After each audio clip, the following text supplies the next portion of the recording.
Assalamualaikum and good day. Selamat datang and welcome to MAHSA International Technology and Conference Mi-TEC 2022. Rashida, your host for the ceremony today. Before we start our event, let's hear it National Anthem Negaraku.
Ladies and gentlemen, 2022 aims to bring together academicians, researchers, and industrial professionals from all over the world to share their experiences in the field of engineering and technology. It provides a platform for researchers, educators, and students to present and discuss the most recent innovations, practical challenge, and solutions adopted in their fields. The scope of the conference is to encourage the research and innovative ideas focusing on digital transformations and green technology towards the Industrial Revolutions 4.0. The Mi-TEC 2022 is Digital Transformations and Green Technology towards IR 4.0. To begin this event, we are pleased to have Yang Berbahagia Professor Dato Dr. Ikram Shah bin Ismail, Vice-Chancellor MAHSA University. Yang Berbahagia Profesor Kesavar Rao Ala, Senior Director, MAHSA University. Yang Berbahagia Profesor Dr. Srikumar Chakravarthi, Director of Research Study, MAHSA University. Yang Berbahagia Profesor Dr. Ali bin Selamat, Dean, Malaysian Japan Institute Teknologi, UPM. Yang Berusaha Dr. Iman Farshi, Dean of Faculty of Engineering, Built Environment and Information Technology, MAHSA University. Yang Berusaha Profesor IR Dr. Abdul Aziz bin Samad, Chief Conference Chair, Mi-TEC 2022. Dr. Harum, Conference Chair, Mi-TEC 2022, and all respected guests. Ladies and gentlemen, without further ado, I would like to call upon Dr. Muhammad Husni bin Harun to recite the dua. Please welcome.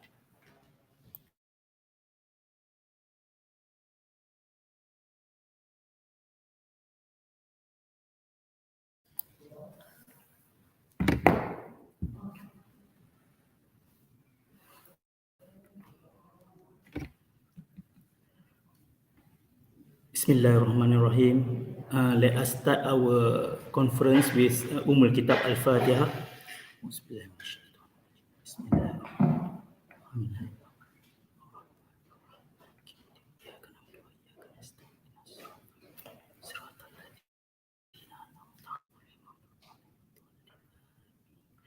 A'udzubillahi minasyaitonir rajim. Bismillahirrahmanirrahim.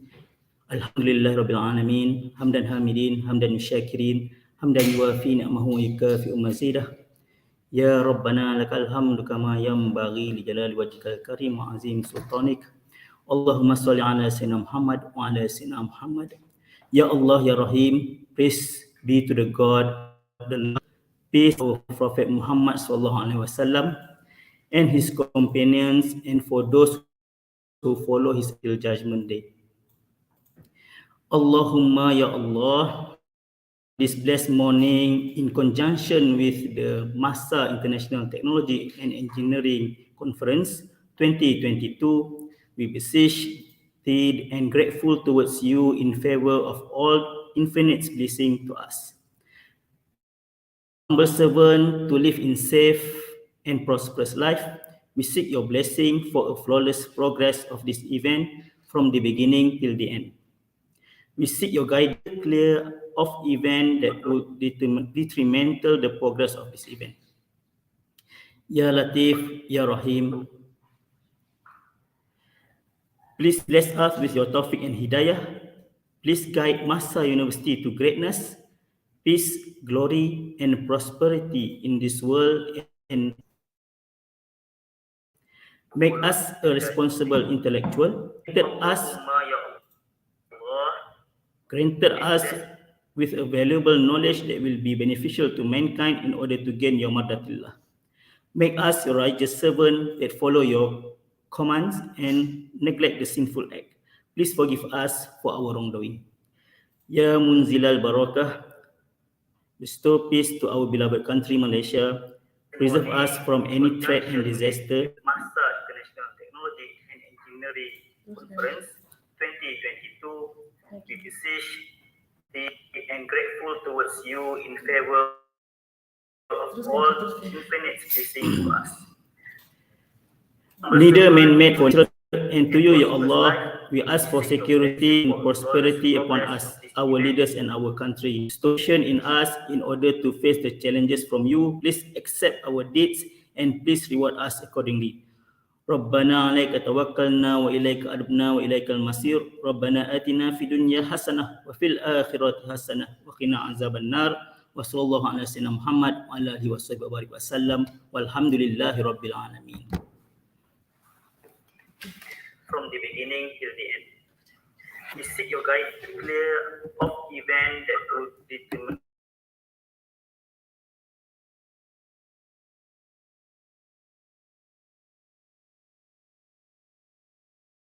and hidayah. Please guide MAHSA University to greatness, peace, glory, and prosperity. A responsible intellectual.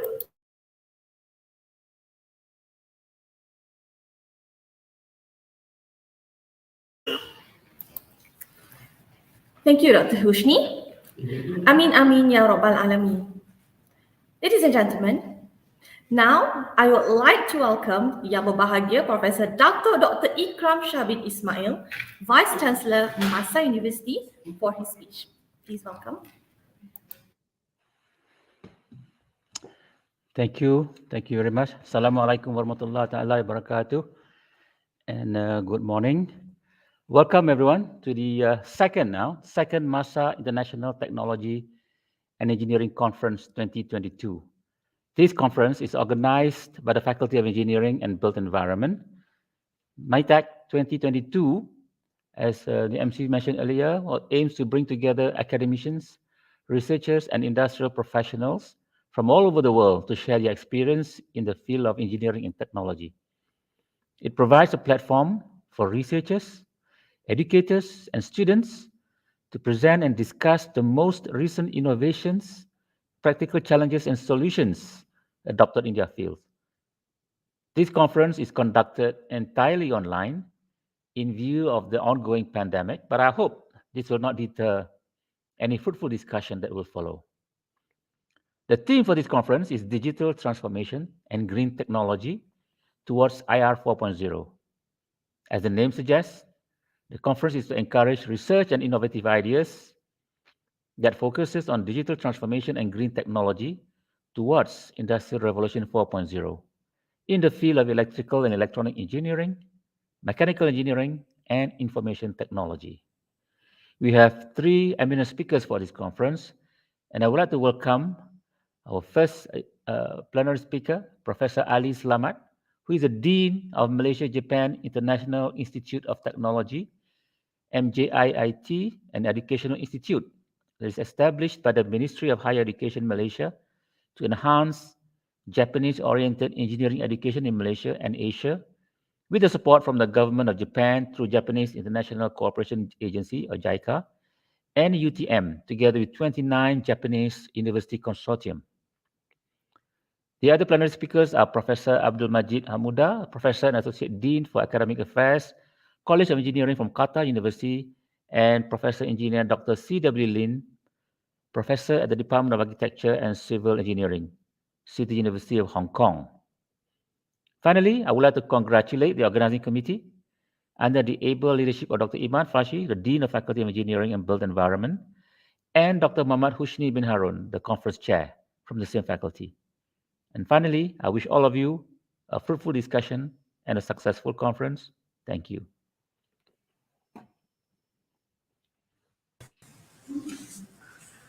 Thank you, Prof. Dato Ikram. Next, let us all invite the Dean of Faculty of Engineering, Built Environment and Information Technology, Dr. Iman Farshi, for his speech. Please welcome. Hello and good morning, everyone. Thank you for joining our MAHSA International Technology and Engineering Conference 2022. So I'm very glad to have you all of you here. So unfortunately, we supposed to have this conference again face-to-face, but due to the pandemic situation, we conducted online. I believe it is really effective. However, it would be great if we could have it face-to-face. So this is the second time that we run this conference, Mi-TEC, and this time is Mi-TEC 2022. So this Mi-TEC themes is completely similar to our faculty and MAHSA University's vision and mission, which is digital transformation and green technology towards IR 4.0. As you know that our faculty is Faculty of Engineering and Built Environment at MAHSA Universities. Our programs aims to believe we are moving through the IR 4.0 and green technologies. And this conference exactly toward our vision and mission. So you know that our mechanical, civil, and electrical engineering, all our projects through the IR 4.0.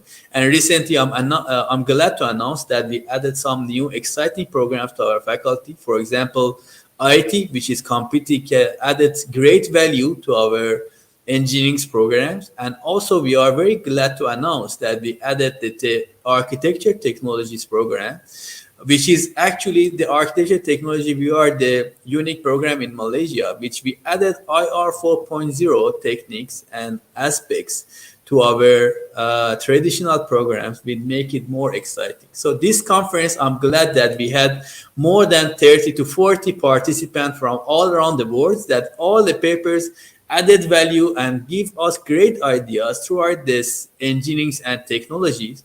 And all the papers, hopefully later on you can join to our seminars and our presentations, which you can see, give us this opportunity to help us in this critical situation, which we have this pandemic situation, and how we can, by this IR 4.0 situation, how we can help our surroundings to make us survive and to make us have a better future, and also green technologies to help us to serve and preserve the world for our future. So I'm really glad that today announced that for this conference, our committees trying their best to conduct this conference, although that we had so many difficulties due to the pandemic situation. So today with us, honorable patron, our Prof. Tanseri Dato Haj Muhammad Hanifa, the Executive Chairman of MAHSA Group, Chief Patron Dr. Sharif, Group Managing Director of MAHSA Group,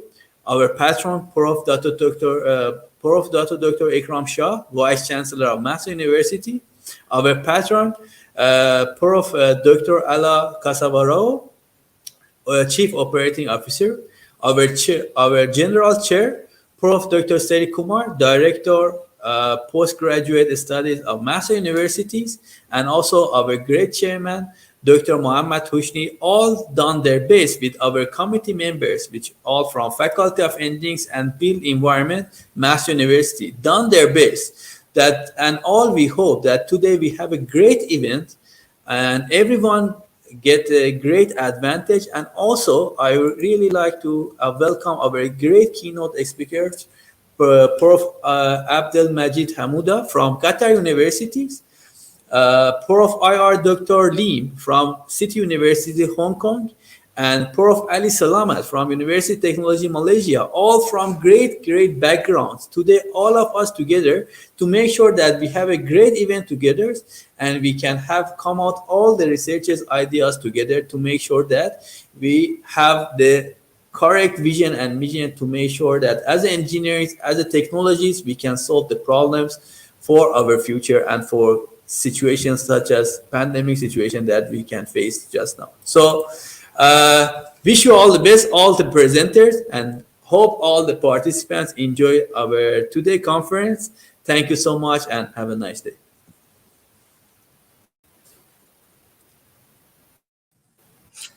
Thank you, Dr. Iman, for that speech.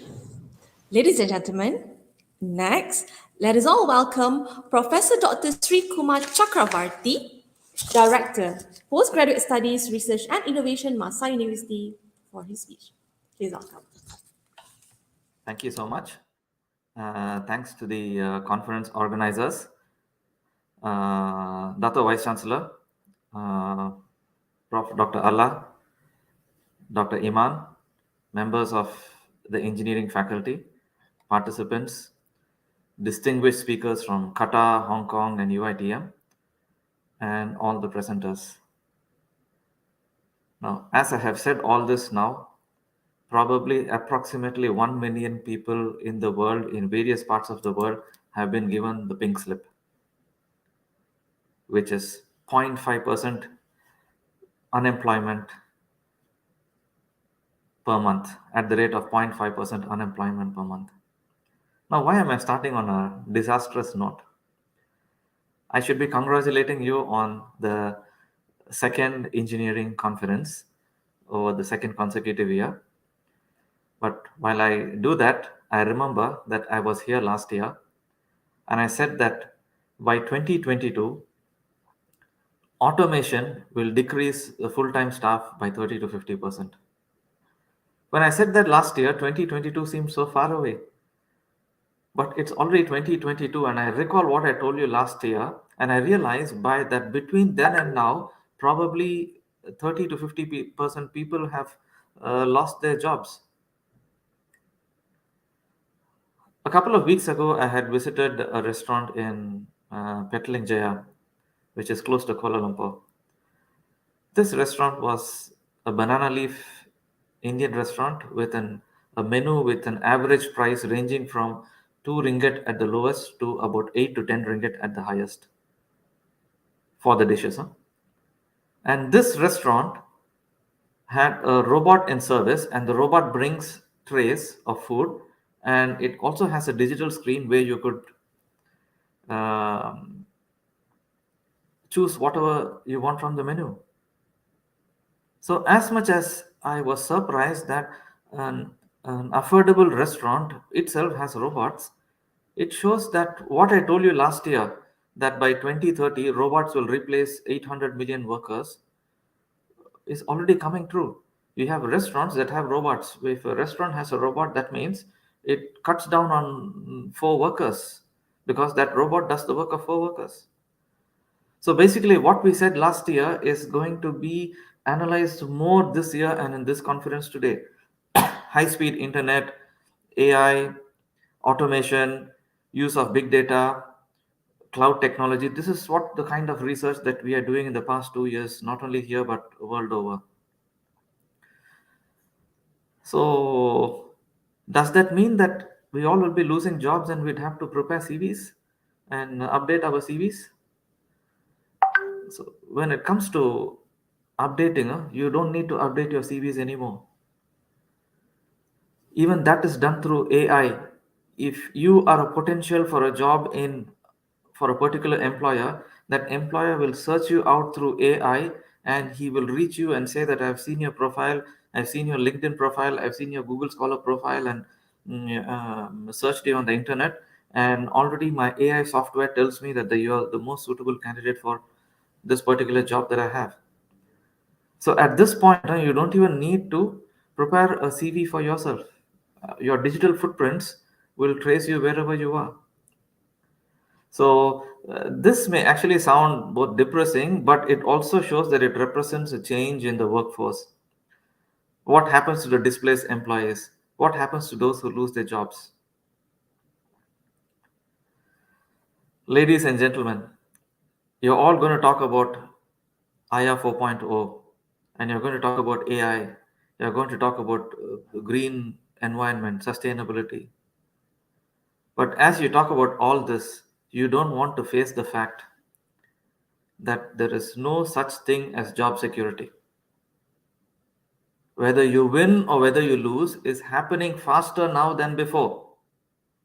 So we need a shift in the mindset to think that, okay, I am an engineer, I am a doctor, I am a lawyer, or whatever you are, and I have a secure job. You'll have to come out of this mindset, and you cannot achieve it at an academic level. You will have to do what we are telling you to do in all universities worldwide: reskill and upskill. I'm sure you all know about reskilling and upskilling. Reskilling is learning your skill again, becoming better in what you do. And upskilling is upgrading your skill by something more. And when it comes to this, right now, I'm sure all of you are aware of the latest trend, which is MOOC.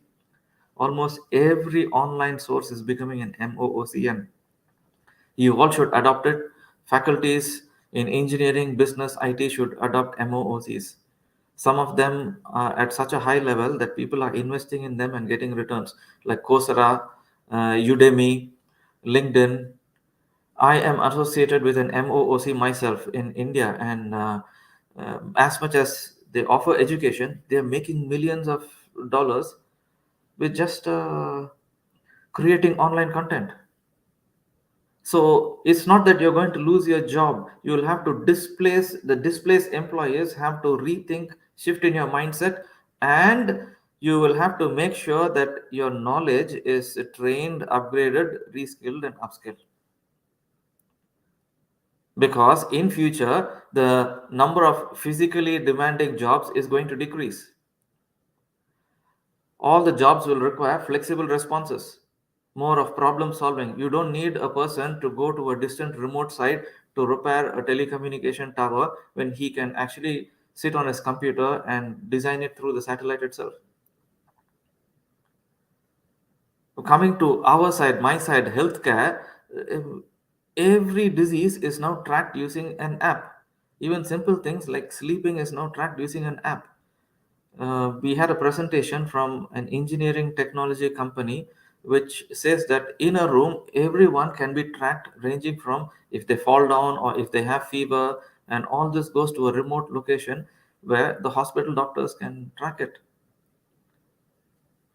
We have, last year I told you that we have contact lenses that can detect the blood sugar. Now, this year, within a few months, I can tell you that these same contact lenses not only just detect blood sugar, but they can detect so many parameters in your body. All you need to do is wear it. So, this is called IoT, as you know. So, your expertise as engineers is going to help app developers and healthcare providers to also give best treatment strategies. So, as much as I have said this, as I always say, despite all the technology advancement, it comes down to people and values. We need to demonstrate empathy. We need to be kind. We need to be humble. The more knowledge we get, the more humbler we need to become. And that is how it is going to help us retain the jobs that we all have. So, ladies and gentlemen, and Dr. Iman, thank you so much for giving this opportunity for me to share a few words today. And I've gone through the conference abstract, and it has a very interesting program. And happy to know that you are all keeping abreast of developments in IA 4.0. But having said that, I guess very soon we are moving out of IA 4.0, and now probably we have to embrace IA 5.0 already. So I extend my heartiest congratulations to your team for your commendable effort in organizing the conference. And lastly, for all the participants, thank you so much for participating. And I extend a warm welcome to our local international visitors and participants. Had this been a face-to-face conference, we could have offered you the fine hospitality of wonderful Malaysian nasi lemak, and the sweetest of teh tariks in the world. But unfortunately, or fortunately, it is an online conference. So you can attend this conference from the remotest parts of the world, wherever you are. That again is part of what the World Economic Forum has said: automation. Thank you very much and have a nice day.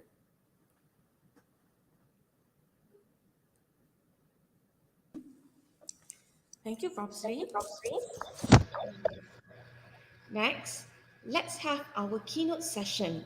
This keynote speech is going to be delivered by Yang Berbahagia Professor Dr. Iman, Dean, Malaysian Japan International Institute of Technology. Before we start with the speech, I would like to give you a brief information regarding our speaker today. Prof. Ali bin Selamat holds a BSc in IT from TISAT University, UK, and MSc in Distributed Multimedia Interactive System from Lancaster University, UK. He received Doctor Engineering degree from Osaka Prefecture, University, Japan in 2003. He is currently a Dean of Malaysia-Japan International Institute of Technology, which is an educational institute that is established by the Ministry of Higher Education Malaysia to enhance Japanese-oriented engineering education in Malaysia and Asia. He was a principal consultant of Big Data Analysis, Ministry of Higher Education Malaysia in 2001, and currently a member of Malaysia Artificial Intelligence Roadmap 2020 to 2021. His research interests include big data analytics, digital transformations, knowledge management in higher education, key performance indicators, cloud-based software engineering, software agents, information retrievals, pattern recognitions, genetic algorithms, neural networks, and soft computing. Ladies and gentlemen, let's present Prof. Ali bin Selamat with the title of Digital Transformation for Future Education 4.0, Current Trend and Readiness in Meeting the Industrial Resolutions Challenge. Please welcome. Okay, Assalamualaikum. Thank you very much to Madam Chairperson, Nur Rashida, and I would like to thank MAHSA University for inviting me to share on topics related to the digital transformation for future education, current trends and readiness in meeting the industry revolution. And of course, I would like also to thank the President of MAHSA University, Prof. Ikram, and for Allah, and I think Dr. Imam, and of course, Prof. Srikumar, for a very nice introduction of the conference opening this morning. Allow me to share my slides here. Yes, I'm going to share. I'm going to share the screen. Let me share. Yep.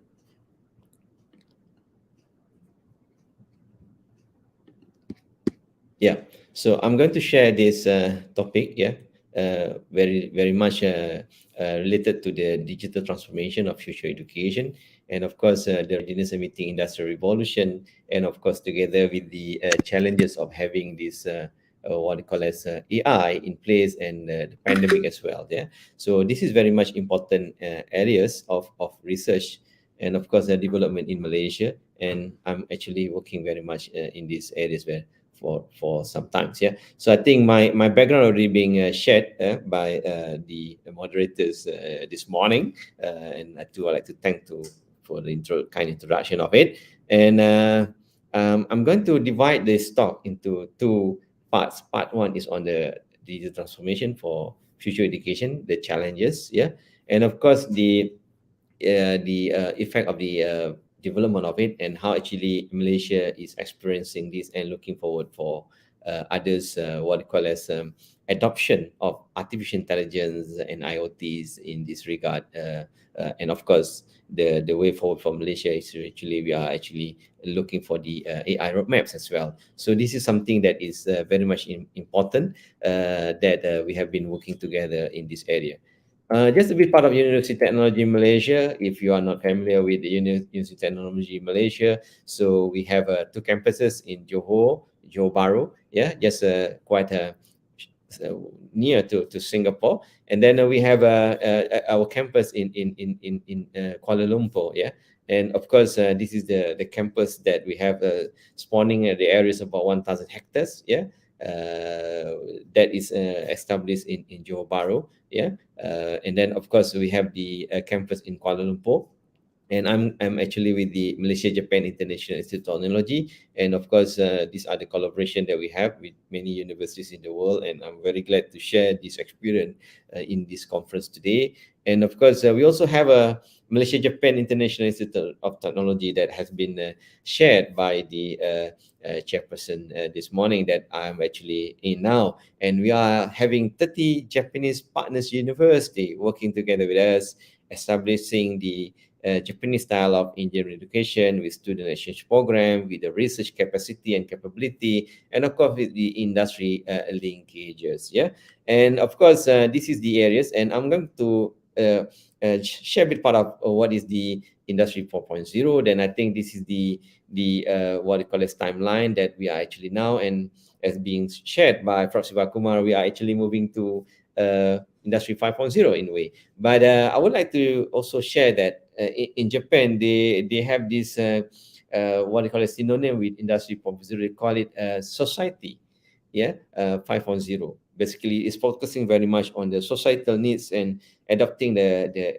enhancement in the technology development towards this direction. Yeah, and of course, this what we call as industry 4.0 has been established for some years, and this is something that is very much important to the development of these areas. And of course, it was enhancing the what we call as the technologies to support the mankind. Yeah, and of course, this is the words from Klaus Schwab. Basically, it's about a transformation that human has not experienced before, but it's respond to more integrated and comprehensive ways for all the stakeholders, either public, private, academia, civil societies, and others. Yeah, and of course, I would like to share. This is the videos. Perhaps the original industrial revolution was driven by the discovery that you could use steam engines to do all kinds of interesting things.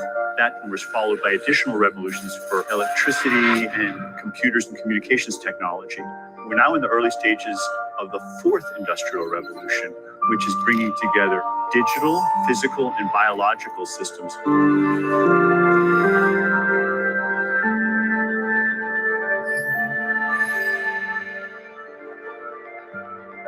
One of the features of this fourth industrial revolution is that it doesn't change what we are doing, but it changes us.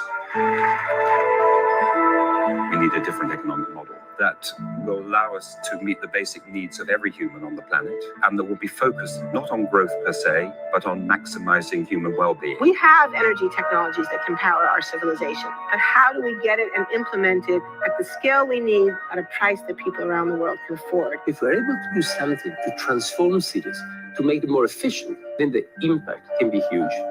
We can use asset tracking, we can use IT, we can use 3D printing to decouple growth from the resource constraints we have. The question of adding quality to quantity, it's really about the diverse, safe, healthy, and just world with clean air, clean water, clean energy. Together we are fighting to preserve our fragile climate from irreversible damage and devastation of unthinkable proportions. The prediction of 5 million jobs lost by 2020 to technology is serious, but the main question is, how will we define work? How will we share the wealth? How can you have a doctor that really knows a lot about data? How can you have a biologist that knows about medicine? We have to create a space that enables people to think freely, to think divergent thoughts, to think creative thoughts. We really need new education or new training. We're working with A World in Motion and First Robotics, trying to encourage the students from third grade all the way up through the end of high school to pursue science, math, and different technologies. This ability of digital technology to change outcomes, to truly empower people that can create a more equitable growth. Fourth industrial revolution has the potential to make inequalities visible and to make them less acceptable in the future. I was the first person in the world to be able to voluntarily move my legs while stepping in a robot. The cure will be possible if enough of the right people have the will to make it happen. We're seeing this incredibly exciting convergence of genome editing, DNA sequencing. Governments have a very important role to play in enabling the safe and effective use of technologies. We need to take responsibility at every level of society to adapt to these technological challenges, which are redefining what it means to be completely embedded in this world. Even though we have everyday problems we have to solve, we have to find a way. All right. So I think this is the World Economic Reports that you can check for yourself if you wish to know further. And there are more reports coming in within this development of future jobs and others, and recently on the pandemic. Yeah.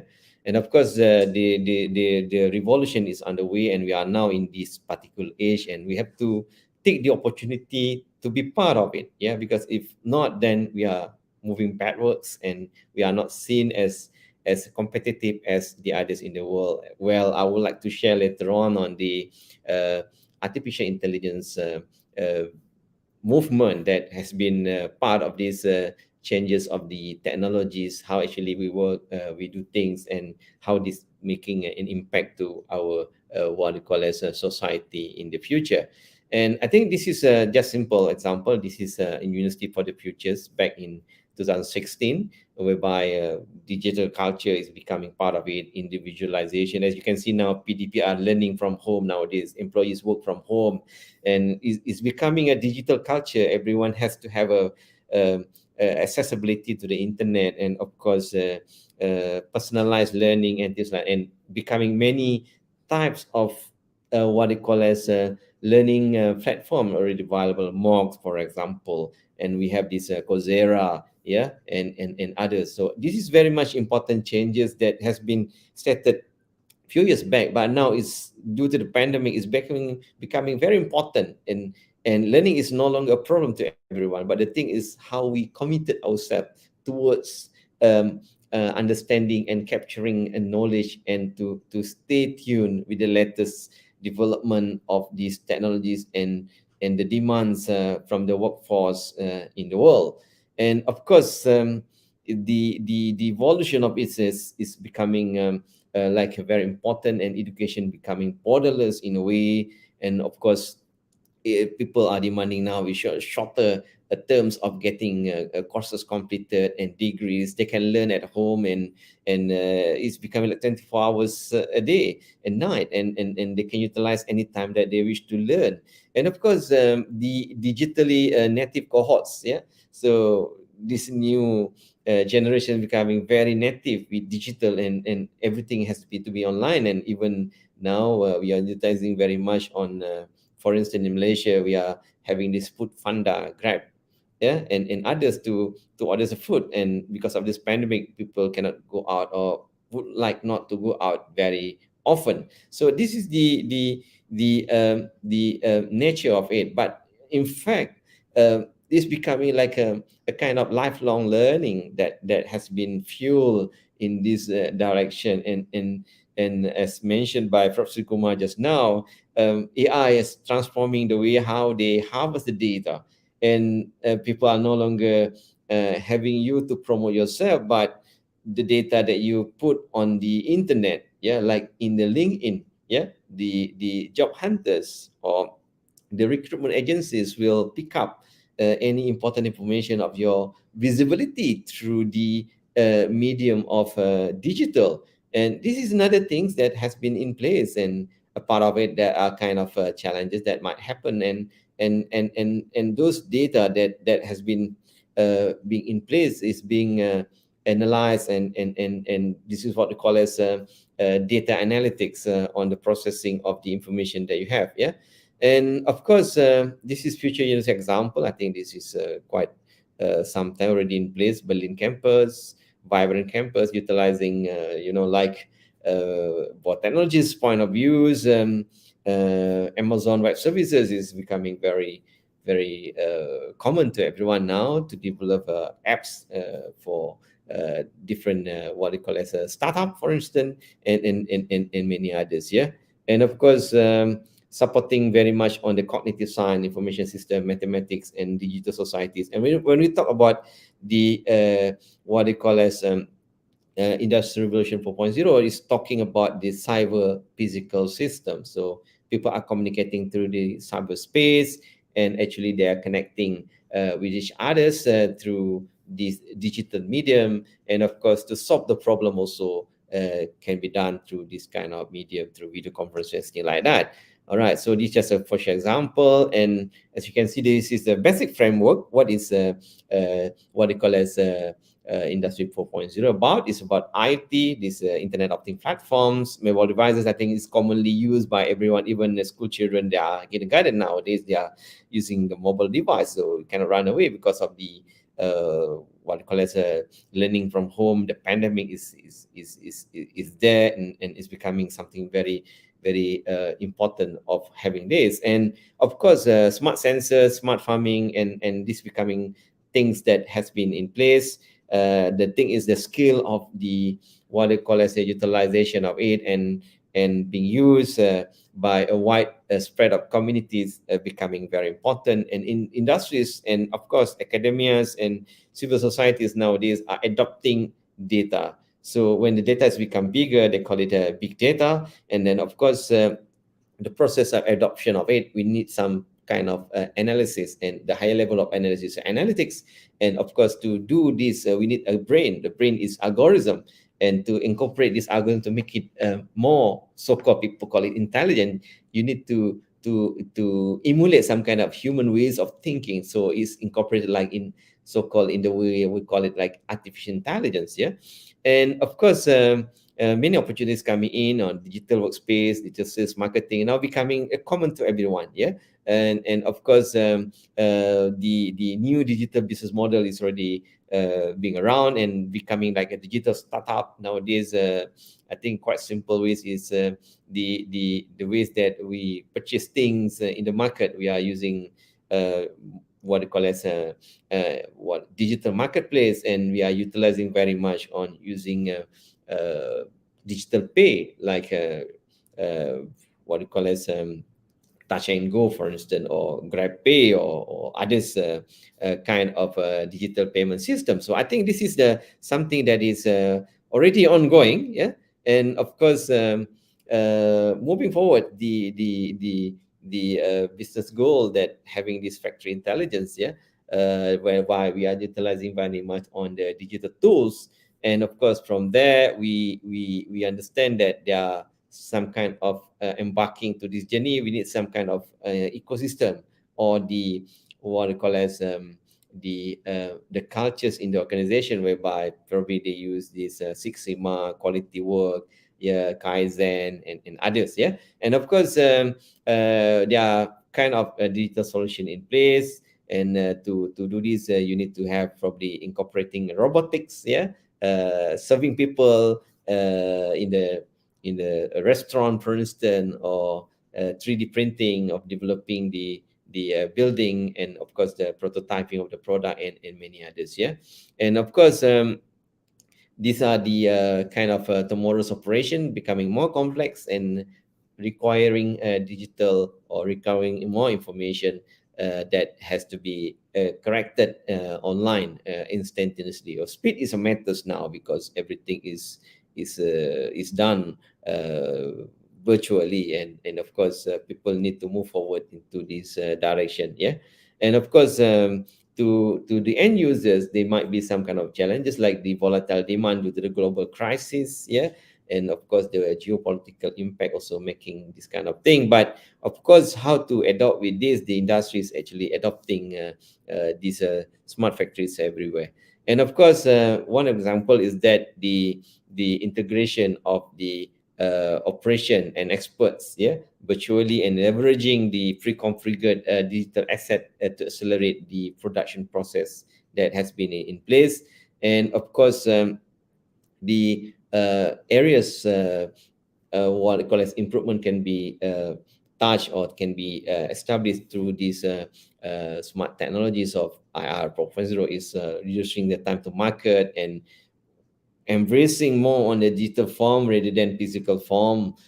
People work from home, and of course, only the things that has to be in place, the machineries and things like that in the factories, then you need to have people to be there. Yeah. So whereby, in a nutshell, it's about interconnection, it's about data, it's about integration, innovation, human creativity need to be enhanced, and then transitioning the process of what we call as those processes that can be automated.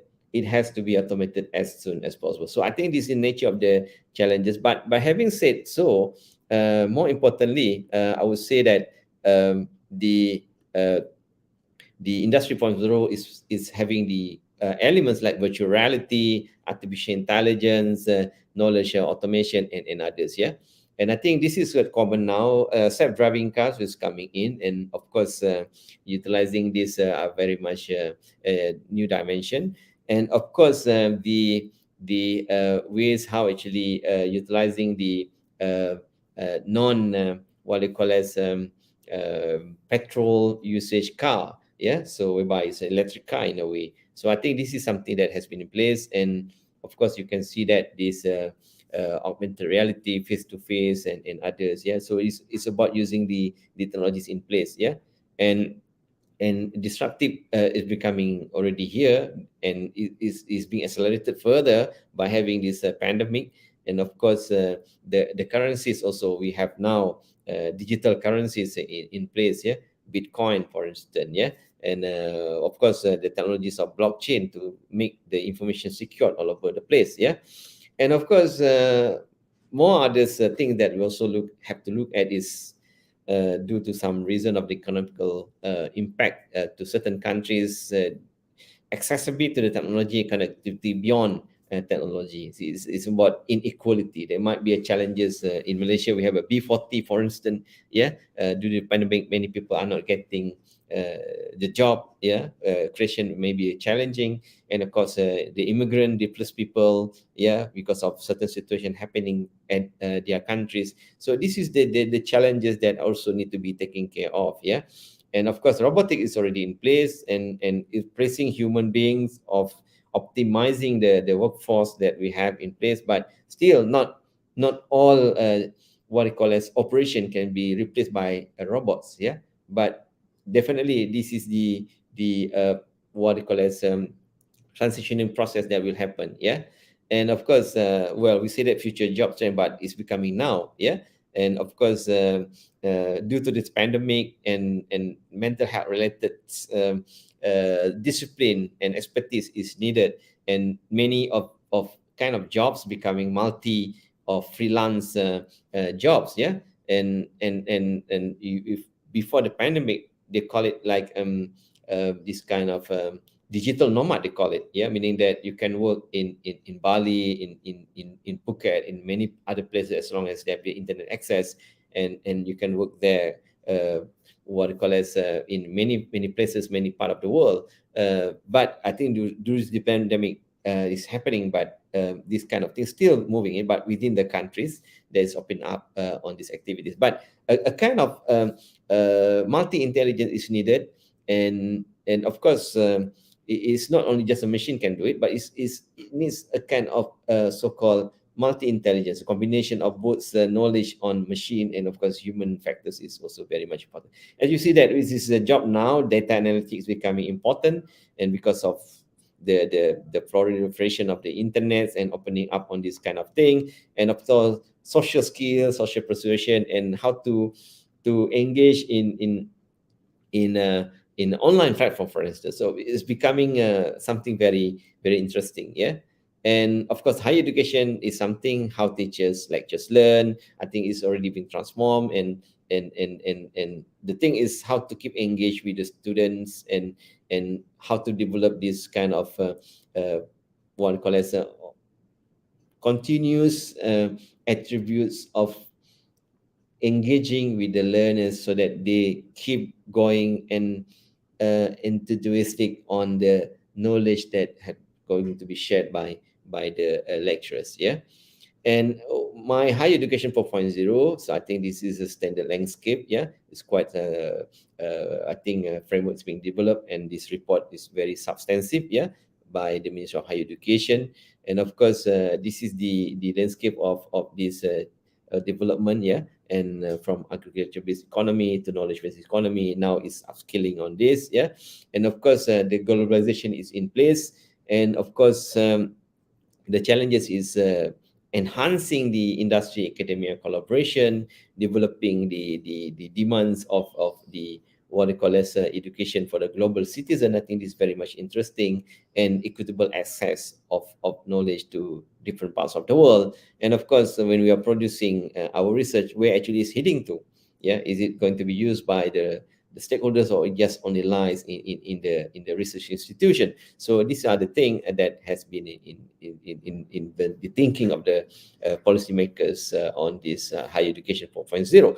And of course, the thing is that looking for the what we call as new generation of academia is been in place, depending on the needs of the present demand of the societies, and of course the what we call as intellectual spaces, spirit of sharing the truth, and having the soul of cultivating and developing these what we call as people in this regard. Yeah, so this is the thing, and democratizing the citizenship and cultivation of humanities is very much important on part of the access of the what we call as higher education. And of course, this is the Malaysia Education Blueprint, 2015 until 2025, and the aspiration is there, is ongoing. And of course, university governance, tenureship, I think this is the agile university governance, and of course, the aspiration of the Malaysian Education Blueprint, talking about the system, and of course, the student aspiration, and now how actually we cater the aspiration during the pandemic, for instance. We need to inculcate the values and ethics for the future generation. So I think this is very much important. And of course, the national identities, the leadership skills, so that they can be a leaders for the futures, that adhering the values, we call it ethics and morality, or akhlaq, and balancing with the knowledge that being shared by the higher education institution. And of course, not only engineering challenges of the first century, but there are all those other challenges. The what we call as energies issues, the infrastructures, virtual reality is becoming something, and secured cyberspace is also very important, because people are now engaging very much with the internet, and I think the sense of self-securities on information being shared publicly, or either consciously or unconsciously, need to be also addressed by general publics. And of course, this is something very important. And of course, what is tangible and what is non-tangible is also very important when we have this thing is higher education, where there are some hidden elements, that culture building, high order thinking, multiple intelligence, soft skill, lifelong learning. For instance, now we are learning online, and only certain topics related to the so-called lab-based education, whereby the student need to come to the lab, so only certain part. But how to ensure that soft skill and hands-on skill are actually there towards the end of the educational process. And I think this is things that is happening. And of course, the digital transformation is already in a way, and education becoming something that is important. And of course, this is the transforming of the strategies, combining strategies, operation, technologies, innovation, analytics, and combining all these things to support this kind of what we call as digital transformation. And of course, the profitability is if the industry they are looking for that. But of course, the customer acquisition, if you have a digital platform, how many people engage with you, how many likes your product, something like that. So that's becoming a kind of parameters to show that how much you engage with the participants. And of course, this is very much important areas of this kind of activities. Yeah, and of course, the journey is about this process having this leadership transformation, omni experience transformation, operational transformation, workforce transformation, and others. Yeah. So I think these are the areas that very much being in place, and I would say that this is a very interesting things that developing this kind of transformation, and this is already in place. Yeah, that having this omnipresence of the challenges. Yeah, this is one of the example. I think. Yeah, let me share this one. Yep. One example is pizza manager. Yeah.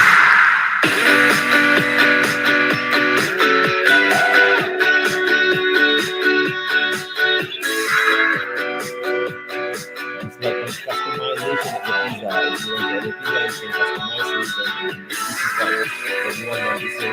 Every brand is the existing pizza shop. So it's very interesting to have this. You can offer the pictures and like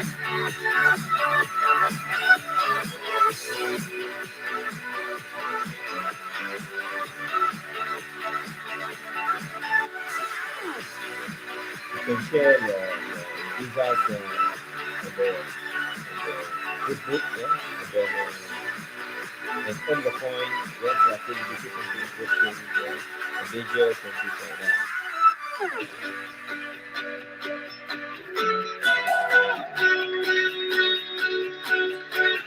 And you can get, I think this is like a pizza.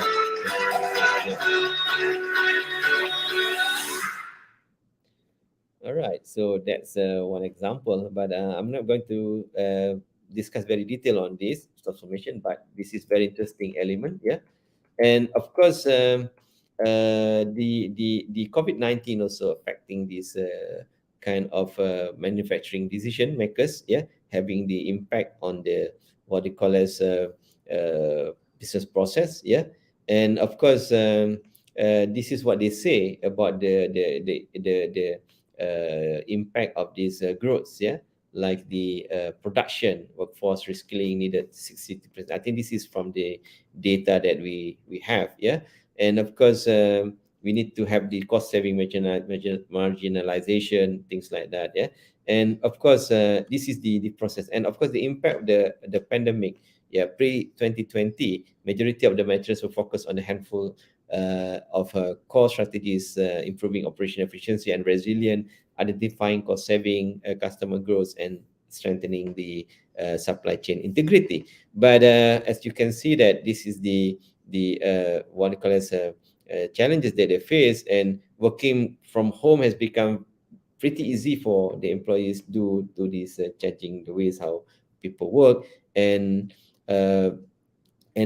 for some, they say that they haven't been so lucky and have struggled with the massive culture change. Yeah, so I think this is new normal that's happening on this pandemic. Yeah, because the readiness to have the notion of working from home, the families are at home, and they are not proper setting up the office to be at home. So this is the initial state of this happening. Yeah, and of course, and as you can see, this COVID-19 becoming as a catalyst for digital transformation. Yeah, as you can see here, this what we call as example. Yeah, whereby we have this kind of health crisis. Yeah, whereby increased efficiency devices using drones and extensive and easily highly populated areas can be broadcasted through drone, and remote inspection and maintenance using simulation by the robots. Yeah, and of course, IoT and big data has been used to support the industrial facilities and enable them to switch the production lines, and many others. Yeah, and of course, the digital adoption has been taken as a quantum leap for both organizational and industry levels, whereby we can see this COVID-19 crisis has accelerated the digitization of the customer interaction for us by several years. Yeah, so initially it's like very hard to have this kind of interaction through this digital platform. But as you can see, this is the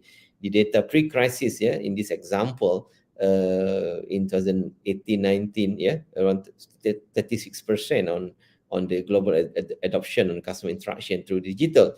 But becoming July 2020 is 58% in a global scheme, and I think in Asia Pacific it's 53%, in Europe 55%, and in North America it's becoming quite highest numbers of interacting using digital, 65%.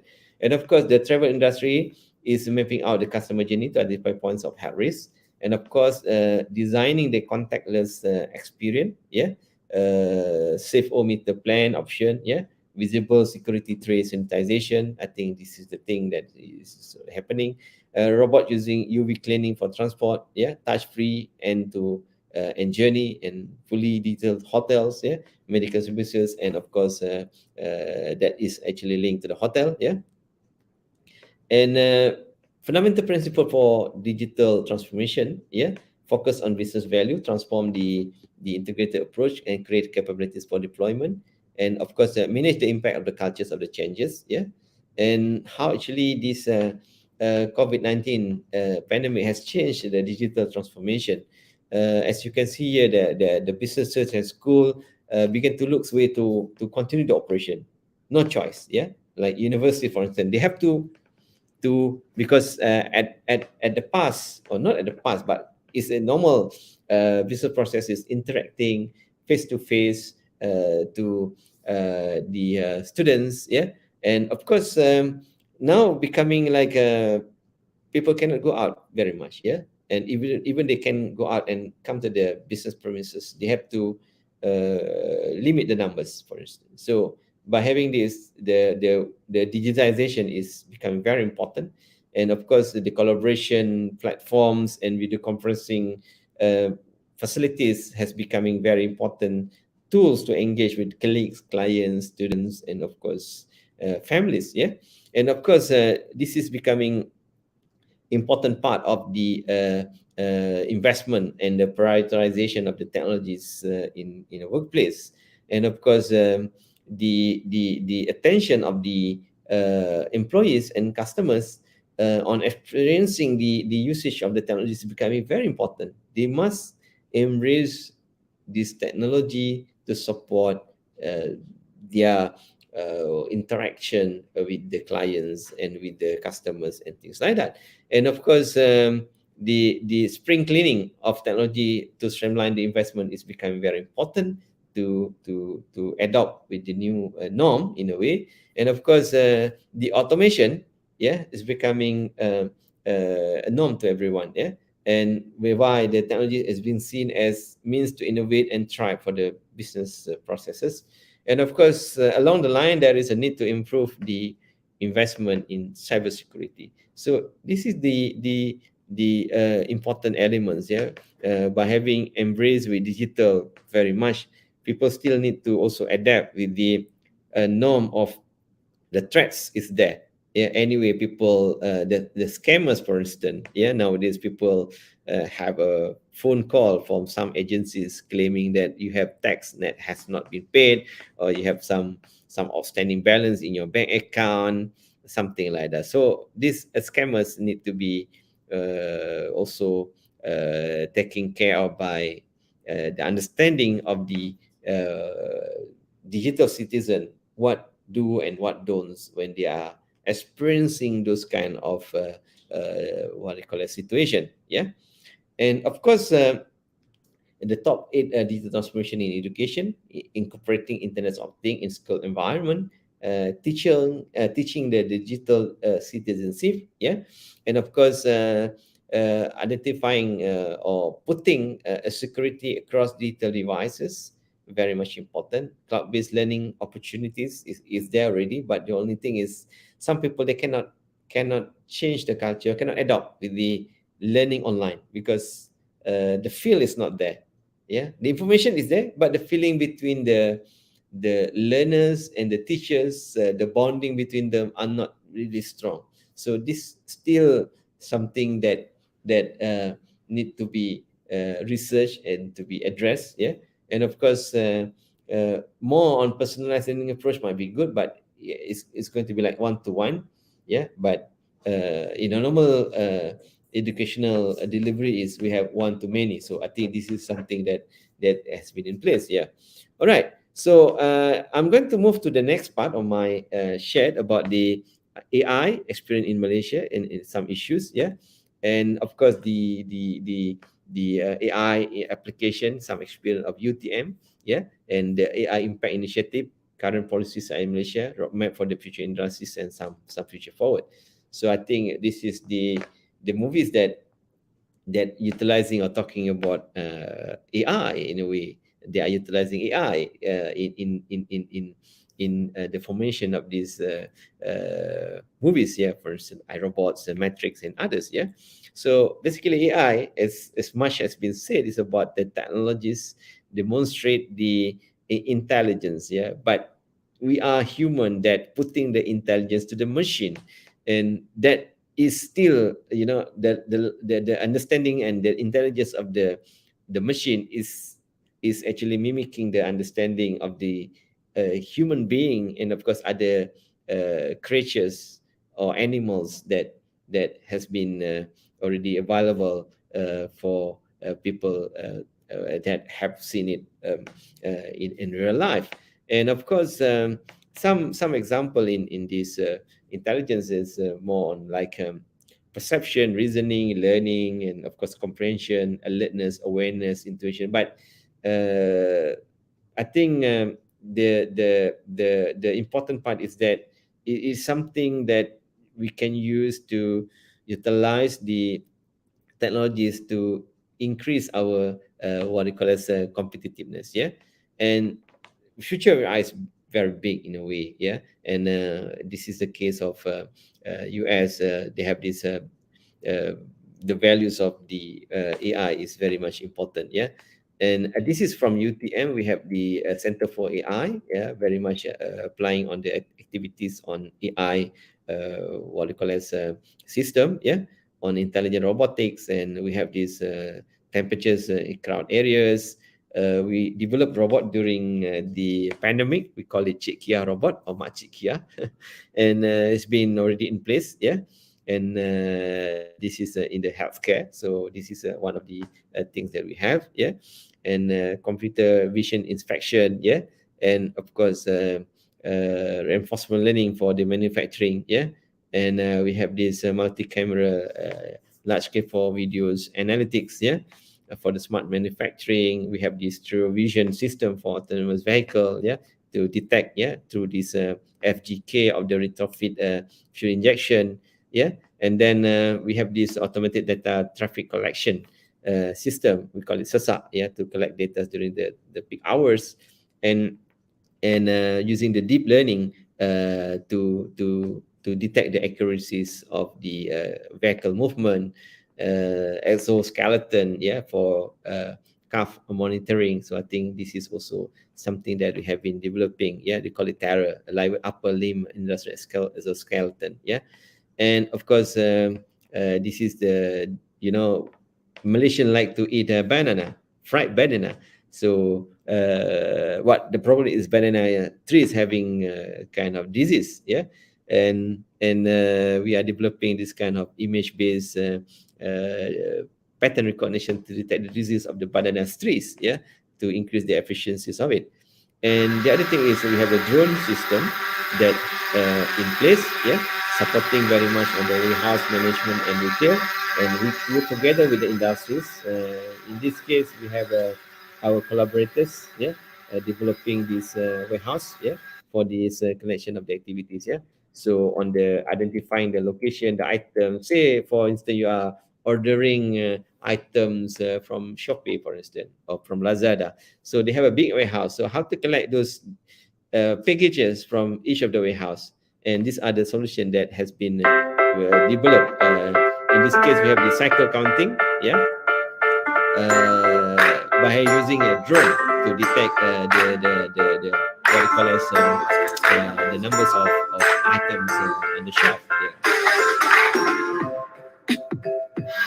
So the drone will move around the warehouse and check the items are they still on the shelf or already taken out, and then afterwards we can know that the latest information on each particular day and each particular month is scheduled. Instead of having investing for humans to detect it, or you put a sensor on each of the localities. That can be one of the solutions. Yeah. And by having said, so we have this dashboard, we have this counting in place. Yeah.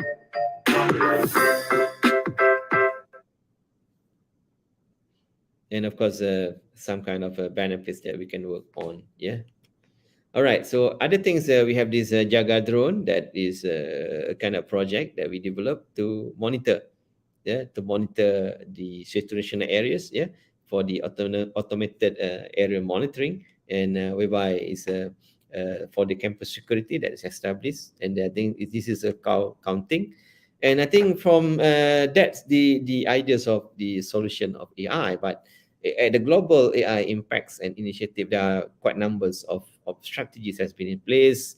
In Korea, they have this strategy of national strategy for artificial intelligence. The Singapore's also, they have this kind of strategies, and in China also they're embracing AI as a part of their what they call it, made in China product. Yeah. So in Malaysia also we have this data science and technology negara, and becoming very important. 115.7 trillion. I think this is the global impact of AI in by the year 2030. So it's a big investment that can be done on this. And this is the global AI impacts initiative.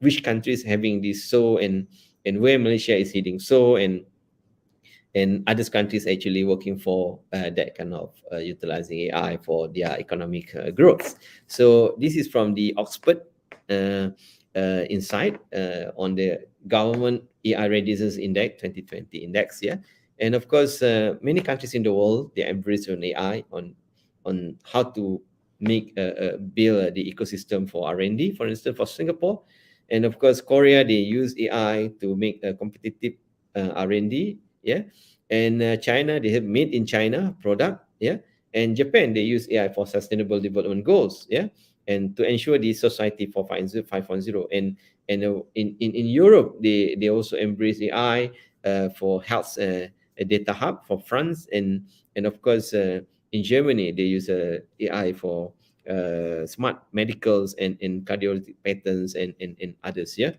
and of course this is becoming areas of importance, and many countries in the world adopting AI is becoming a national policy for the countries to become more competitive in the nature of producing a new product. Yeah, and I think AI in Malaysia adoption, this is the early adopters, as you can see here, from different countries. Yeah, and Malaysia sees that by having AI in place, so it will be add up another 30% of the additional GDP growth. So I think this is the forecast that has been made in the analysis. Yeah, and of course Malaysian snapshot on this AI, the MSc National IT Council towards the My Digital Economic Blueprint 2021 and National for IR Policy in 2021, that having this in place of the development of this AI. And of course, as you can see here, this is the what we call as MJIIT. Yeah, so this is by the Academic Science Malaysia on the future projection of the AI that benefits all the industries relevant to Malaysia. How actually we could adopt this on advanced intelligence system, cybersecurity encryption, and then augmented realities, blockchain, neurotechnologies, and others on different areas of economic, like water and food, agriculture and forest, education, medical healthcare, and many others. Yeah, and of course this is the framework of developing the AI for national. I would say that MDEC has established AI framework in 2020, and we need for Malaysia the framework. Yeah, so that is becoming a rollout plan, the activities that we can do together, and identifying the key point that we can leveraging AI for the next what they call as support for the industrial revolution related to adopting AI in the marketplace. And as you can see, this is a typical example that UK, United Kingdom, has put AI becoming a national strategy. Yeah, and they put a vision of AI to remain an AI and science superpower fit for the next decade. So you see that how big the UK actually putting emphasis very much on AI to make the countries relevant for the coming futures and for the next decade. And this is the role of the government, putting these strategies and embarking towards the nation on this, yeah, whereby other countries also have it, but UK is having this kind of pillars that in place to ensuring that all AI benefits all sectors, ensuring AI benefits all sectors and region, and of course having some kind of governing AI effectively. As you remember that we were talking artificial intelligence very much, but the thing is, if this particular notion of artificial intelligence or intelligent things that being developed or being used by adopting the AI becoming haywire, or the drone is not executing the task that is complied with the regulatory bodies, or it done against the law and regulation, it's pre-programmed, or the robots that are being developed is not following the what they call as the regulation, yeah, the policy that's being established by the nation, then how to go about it? So there must be a governing body to monitor, to look on this very much, and they have this short-term strategy, medium-term, and long-term. I'm not going to go in detail. You can read further on this, but we also having this said to look at how actually we could put this thing into Malaysian perspective, and how do Malaysia prepare on this kind of adopting AI, and what are the governmental sectors that involve, and what are strategies that to be stipulated on this kind of journey, so that Malaysia is not far away from other countries, and we be relevant, especially when new investors coming in. They also look at how many AI expert that you have in Malaysia, for instance. Yeah, so these are the thing, and how many workforce that has been established having this particular knowledge in place. Yeah, and of course, one idea is that Malaysia is having the as a world leaders of AI driven supply chain, and becoming we have this what you call as a logistic support that's already in place, and how to actually to focus on the talents that can support this kind of development. Yeah, and of course the issues that we can look at is that the AI principle. Yeah, why actually a principle is very important, whereby it should be having something that is in place for the notion of the nation to look at on the inclusive growth, human-centered values, and the fairness, transparency, and sustainability, and of course the accountability of the usage of AI, and then investment of the AI R&D, how much that's going to be part of these kind of activities. Yeah, and of course international cooperation for the transferability of AI. So I think this is what is being outlined by OECD, and how actually we could adopt best practice for Malaysia and spearhead in this notion. Yeah, and of course, I can say that data is important, but as long as the data is still in silos, meaning that data is owned by different parties, is not connected to each others, then it's becoming very challenging. Yeah, and as you can see, the data silos block of the digital transformation need to be transformed, because this wall need to be what you call it, torn down, so that the data proliferation and data integration can be done together, so that we can do more activities and utilizing AI for the benefit of the nation. And this is the roadmap that we have in place. Yeah, and with the under the Ministry of Science, Technology, and Innovation, and of course AI implementation for Malaysia. I think some kind of recommendation that we have this compliance by public sectors, private sectors, and other stakeholders when implementing AI, best practice of using AI as a key consideration in implementing AI roadmaps, legal requirement and law to comply where AI decision being involved, and then the responsibilities of the parties involved implementing of the enabled AI, very important. If, as I said just now, if the robots or the system that in place using AI and is becoming haywire, is there any policies or insurance policy to support this, especially like in the supply chain, in healthcare, in agriculture, in finance? Yeah, are we protected from it? So I think this is another question that is in place. And of course, the point of reference and assistance as a one-stop center to facilitate from industries, from the civil societies, from the governmental sectors, and of course, this is like a quadruple helix connection, and how actually they can work together and embrace this as a kind of agendas for sustainabilities of the countries. And of course, the initiative and incentive to promote AI adoption is also very much. We know that now we are under pandemic, we are actually utilizing benefit from digital means of what you call a solution, but there must be a kind of initiative and incentive to further promote the AI adoption, as long as this is good for the nation. Yeah, I think this is the overall of things that we have. And I think in the conclusion and future outlook, I would say that the challenges of digital social connecting worker mindset is very important. The readiness of accelerating digital transformation, I think, thanks to the pandemic, is becoming a kind of bless for us, that people need to embrace unconsciously, because this is the things that they have to adopt. Yeah. And of course, accrediting higher education academic program connecting IR, and then innovation as the key of University 4.0 for the futures. And of course, as I said just now, about the adopting of the AI as a means of new ways of embracing the future's technologies adoption, also very important in industries and in manufacturing.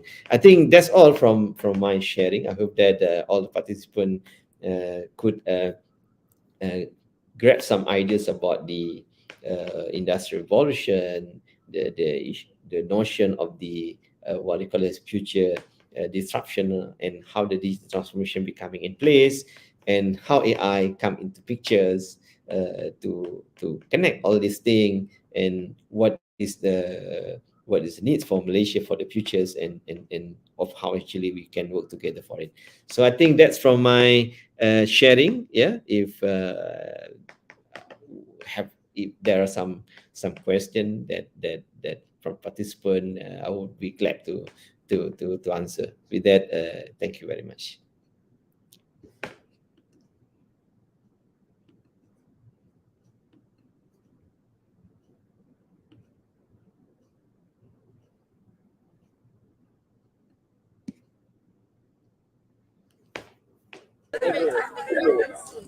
Thank you, Prof. Ali, for that speech.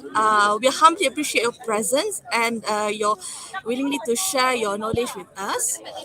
And with this, I would like to show you the appreciation that we have, which is e-certificate.